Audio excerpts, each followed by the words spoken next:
wenza irun wapolice kodwa wayihlaba wayibuyisela lapho lokusipho Mbule. Kholiso Mudau wathi makadlala ibhola ifaka phakathi eboxini. Nile Foster kakwazi icanda afika apolice wayibeka emnatheni. Aswin apolice ngomzuzu wama-21 passes ezinhle zomzantsi Afrika. Waphakama uHugo Bruce wathi ndinazi ninjena. Waphakama wathi ndinazi ninjena.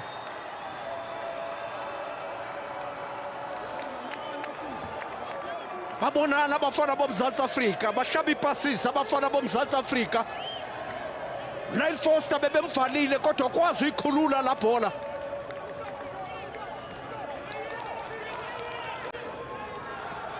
Jonge nje la bhola ibiphakanyiswe nguSipho Mbule ayinika Kholiso Mudau. Jonge nje uNile Foster wayithatha ezinyaweni zakhe zika-Nile Foster la bhola. Wayithatha ezinyaweni zika-Nile Foster la bhola. U-Apolice wathi sapha ndigqibezele ngokwam. Wathi sapha ndigqibezele ngokwam Nile Foster. Wathi ogqiba wayibeka ekoneni wathi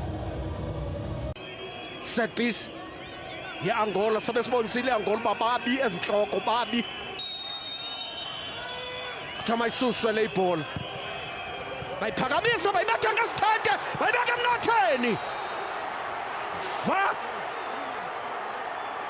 beke watsho uMabena wathi i-Angola engathi izosibonisa ezinye izinto namhlanje. Ndoda edlala esuswini ushongo kwakhe. Ushongo kwakhe wathi uMzantsi Afrika masiyilinganise le nto.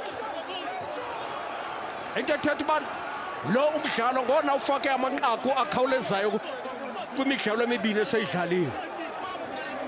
Kwi-set pieces basibonisile uba banobungozi. Bola esuswe yangena ngaphakathi yabethwa ngesithende la bhola.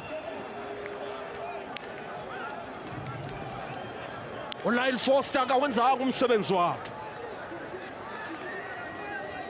Uzamile ukuya kuyo la bhola uNile Foster ukuba uqhawula laa nto kodwa wafika sekwaphulwe.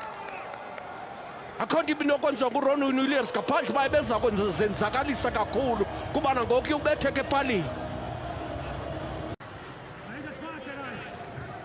Maestro running into trouble. Good work and winning it back nice and high up the field here. Now, Foster! Click, click, bang!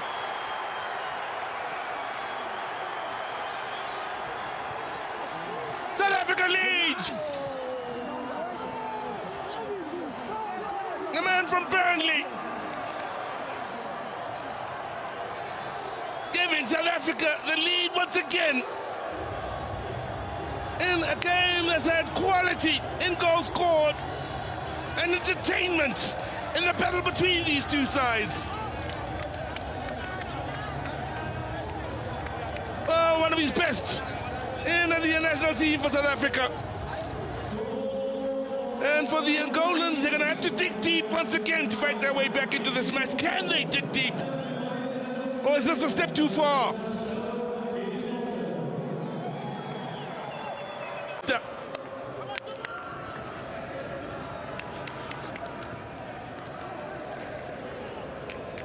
Buddy's on the line.